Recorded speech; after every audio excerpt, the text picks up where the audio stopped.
Across London, in Marchmont Street, the man Matthew thought of as the Peacemaker was standing in his upstairs sitting room, with the lights out and the curtains wide open, staring down at the street.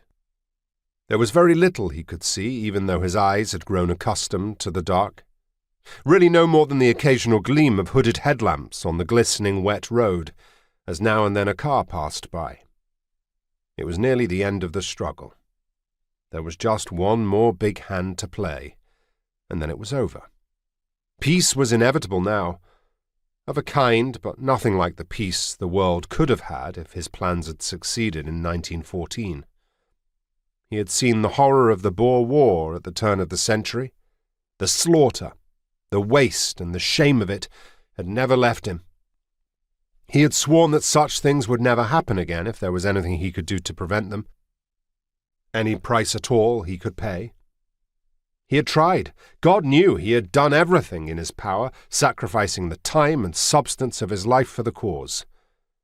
And yet war had still broken out, and continued for 4 long, ruinous years. He and his cousin, Manfred von Schenkendorf, had almost prevented it 4.5 years ago. They had been days away from success when John Reavley, a retired member of Parliament and sometime inventor from a Cambridgeshire village, had stumbled on the treaty and understood what it meant. In his narrow-minded patriotism, he had stolen it. The Peacemaker had learned what had happened and had him killed before he could show it to anyone. But despite all his efforts, he had failed to retrieve the treaty.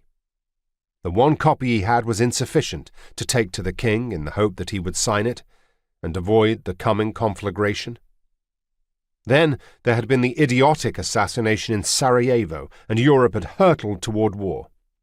Estimates of the dead and lost, those crippled, maimed, or damaged in heart and mind, amounted to more than 35 million.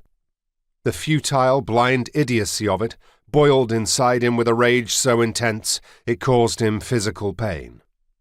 He had done everything he could, and failed. Now, if he didn't succeed in forcing the Allied powers to create a just peace, it would all happen again.